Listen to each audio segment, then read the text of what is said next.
Billy Gray as Bud Anderson. William Thomas Gray was born on January 13, 1938, in Los Angeles, and at the age of 16, he played Bud Anderson, the smart and energetic middle son in the comedy Father Knows Best.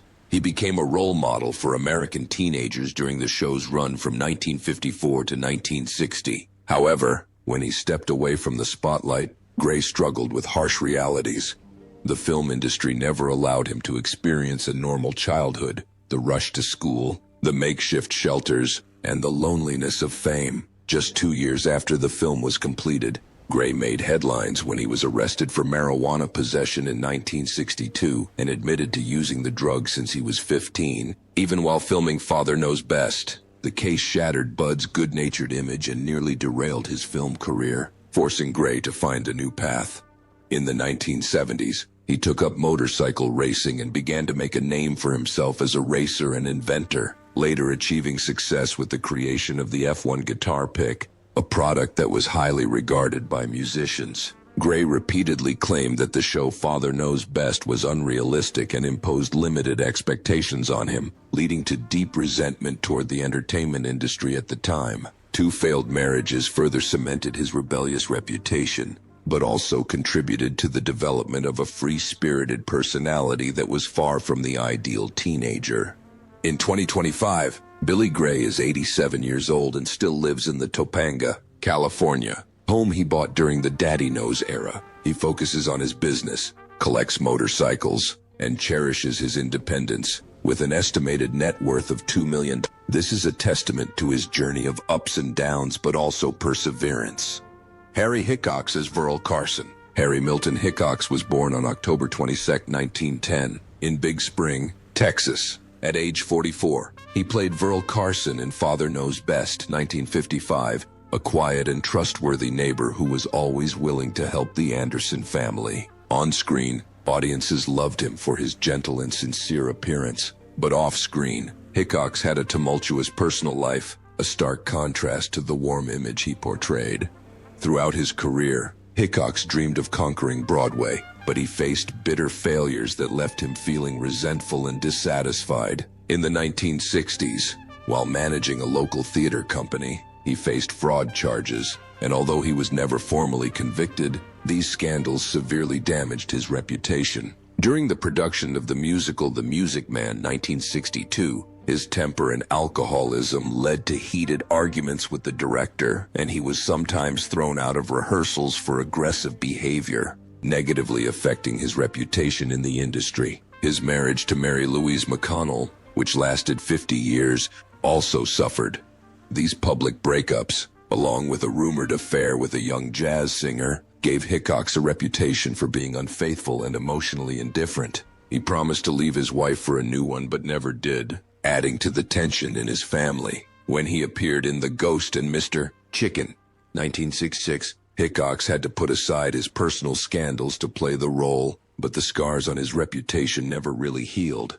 Harry Hickox died on June 3, 1994, in Los Angeles at the age of 83 from chronic obstructive pulmonary disease. At the time of his death, his net worth was only about $200,000, largely depleted by legal problems and a dissolute lifestyle.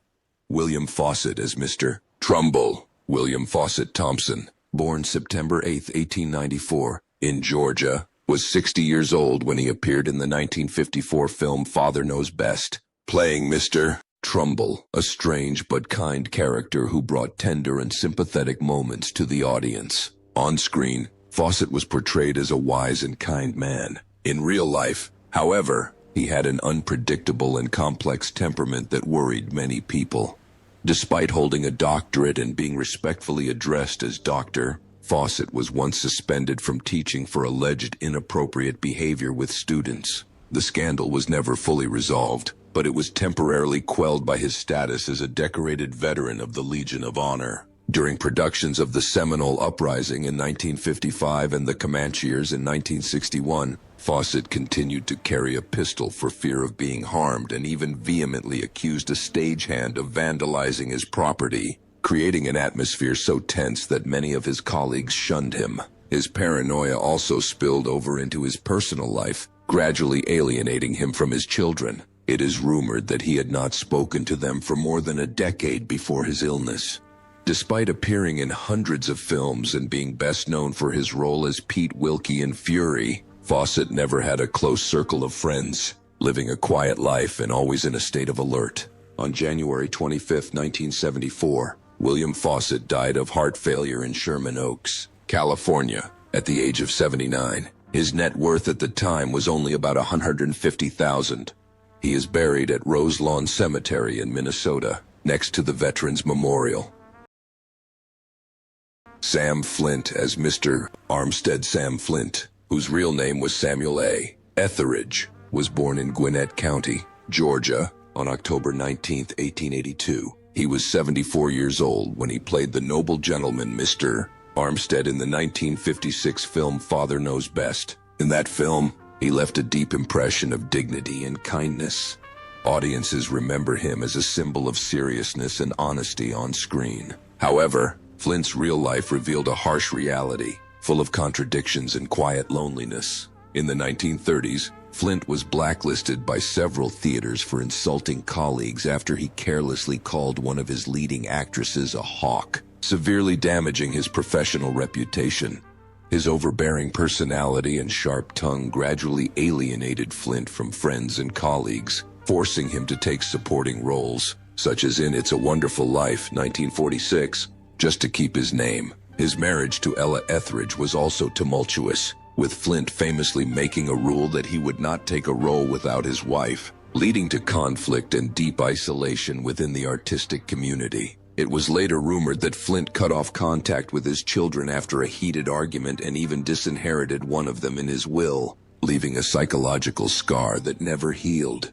He lost most of his close friends, leaving only skeptics in supporting roles, such as his final performance in the play Head, 1968, with the Monkees, a feeble attempt to recapture his former fame. On October 17, 1980, Flint died in Los Angeles, just 2 days before his 98th birthday, of undisclosed causes. His net worth at the time was estimated at $100,000, reflecting his turbulent career and reclusive lifestyle. Claudia Breyer as Miss Woodruff. Claudia Breyer, whose real name was Hortense Risley, was born on May 18, 1918, in Oklahoma, and was 38 years old when she played Miss Woodruff in Father Knows Best, 1956, a stern but kind woman who charmed viewers with her dignity and determination. The role was a small one in Breyer's television career, but it still demonstrated the mature, steady acting style she had cultivated throughout her life. Born into a family of congressmen and later married to actor Paul Breyer, Claudia feared being overshadowed by the stars around her. This insecurity led to many conflicts with producers about her being relegated to supporting roles. Even when she starred in Psycho 2, 1983, Breyer feared that audiences would quickly forget her. Her cold, reserved personality further alienated her colleagues, and her relationship with her son, musician Paul Barrere, became strained because she could not accept his free-spirited lifestyle. Breyer later became paranoid, believing that her former colleagues were conspiring to keep her from appearing on screen. Finally, on June 16, 2011, Claudia Breyer died in Los Angeles at the age of 93. She left behind a net worth of approximately $200,000, mostly from supporting roles in a small savings account.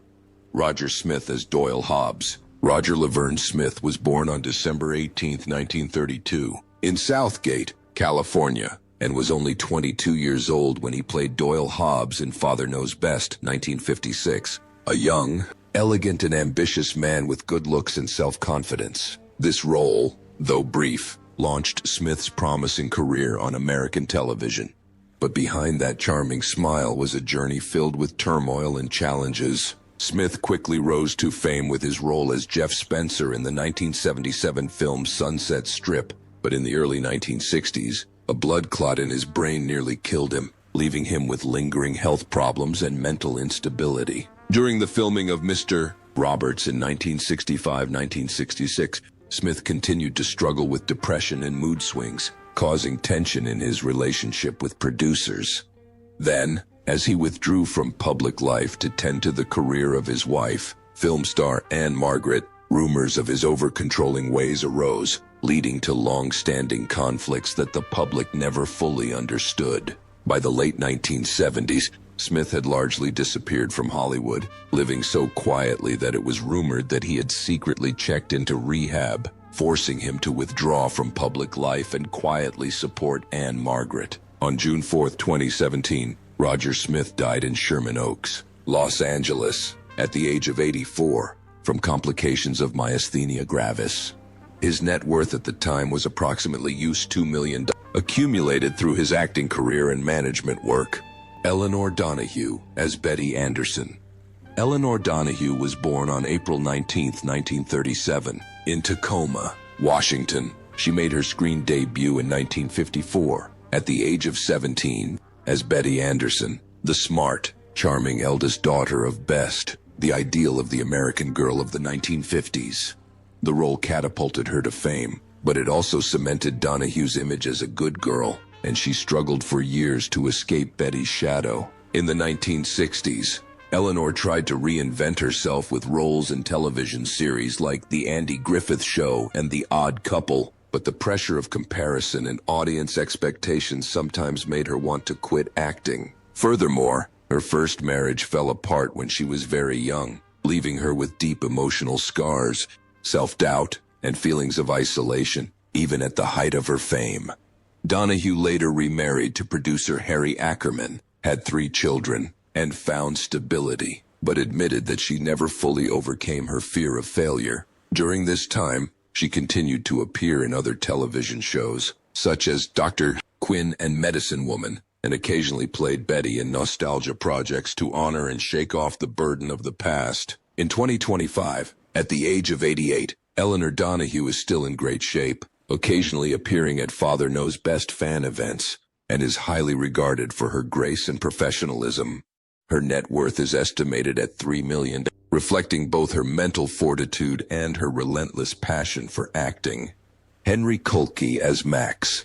Henry Kulke was born on August 11th in New York City and joined Father Knows Best in 1955 at the age of 43. He plays Max, a strong, somewhat awkward but sincere character.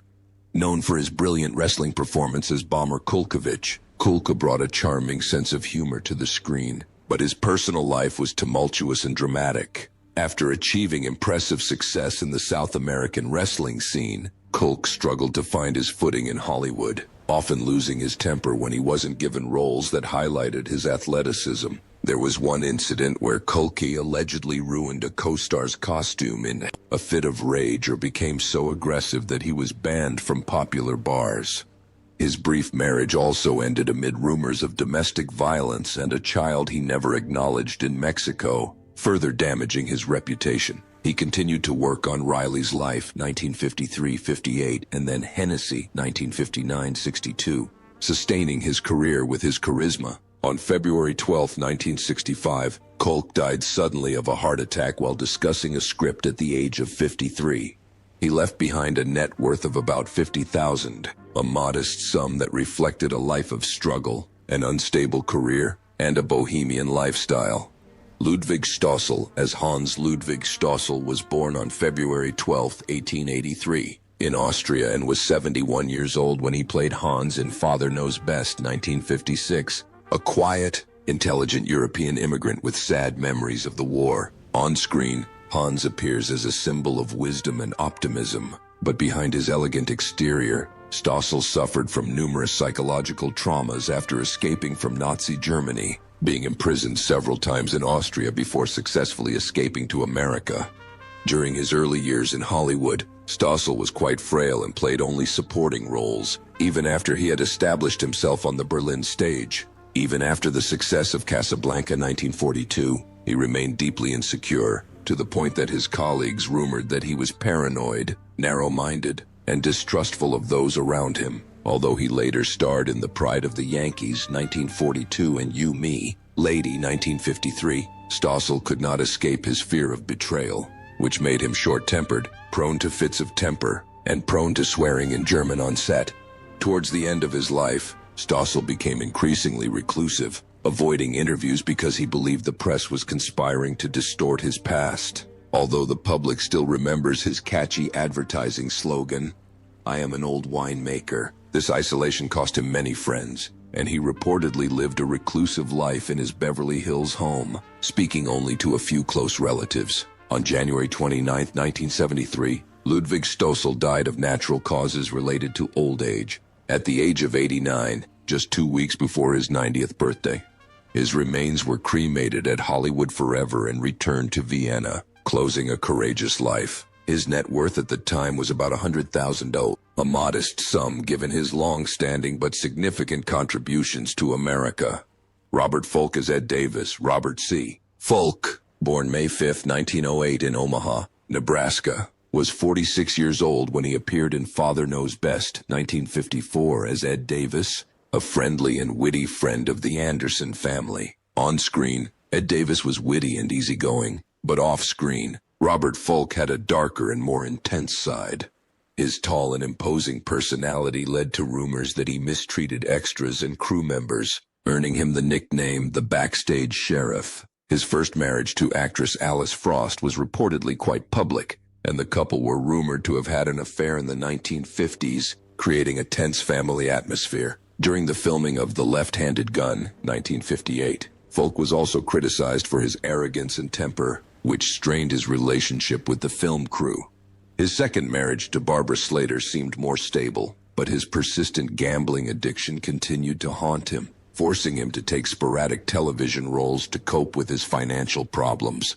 His gambling drove Folk to the brink of bankruptcy in the late 1960s, forcing him to turn down major projects and take smaller roles on the television series Green Acres and Bonanza to pay off his debts. His rigid, uncompromising personality increasingly alienated the rapidly changing Hollywood landscape, causing his career to continue to flounder for the rest of his life. Robert Folk died on February 25, 1989 in Los Angeles of heart disease at the age of 80, leaving behind a net worth of approximately $300,000, his gambling addiction having wiped out most of his life's work.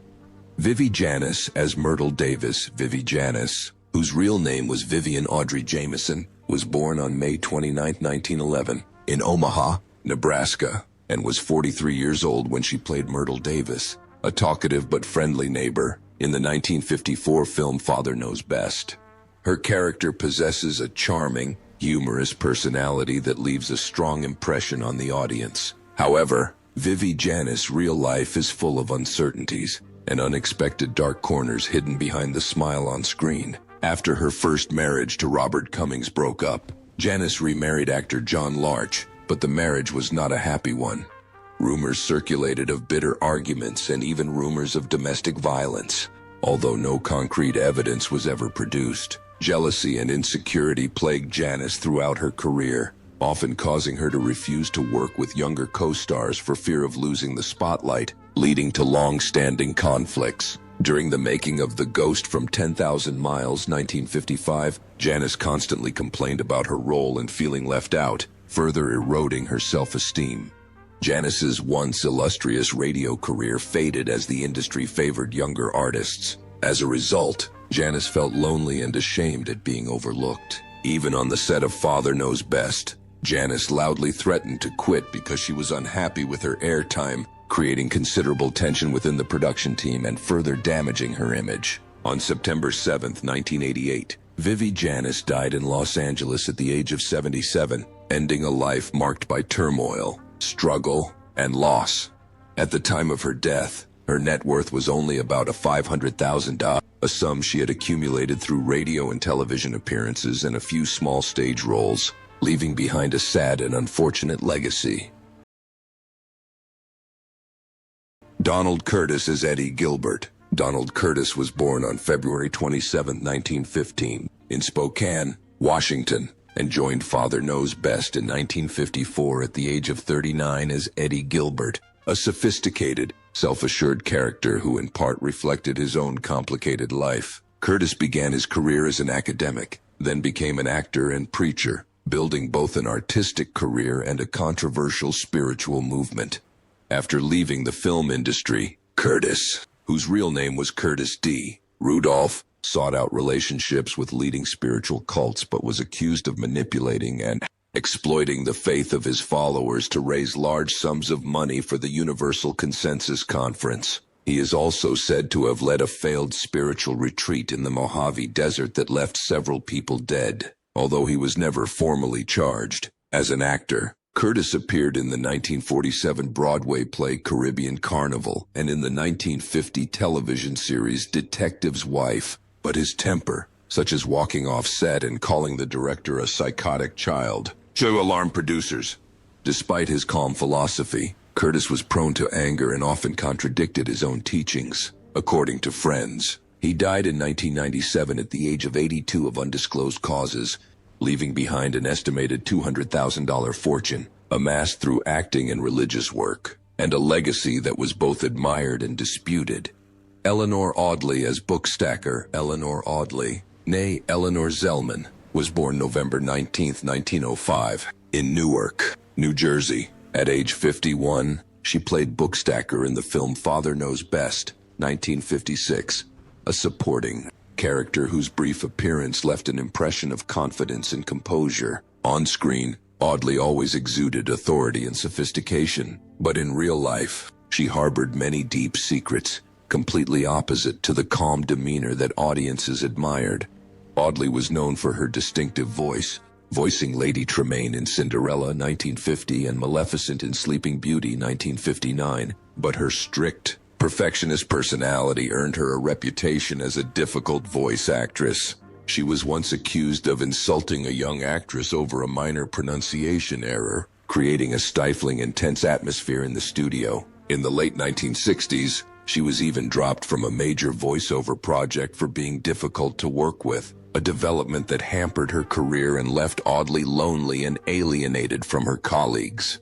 Her personal life was also filled with controversy, as she never married, lived a private life, and rumors of her secret relationship with a costume designer, kept secret due to social prejudices at the time, gradually turned Audley into a recluse. In the last decade of her life, despite the fame she had achieved with Disney, she rarely left her home. On November 25, 1991, Eleanor Audley died in Los Angeles of respiratory failure at the age of 86, ending a tumultuous career with an estimated net worth of $1 million, largely from her iconic voice acting roles.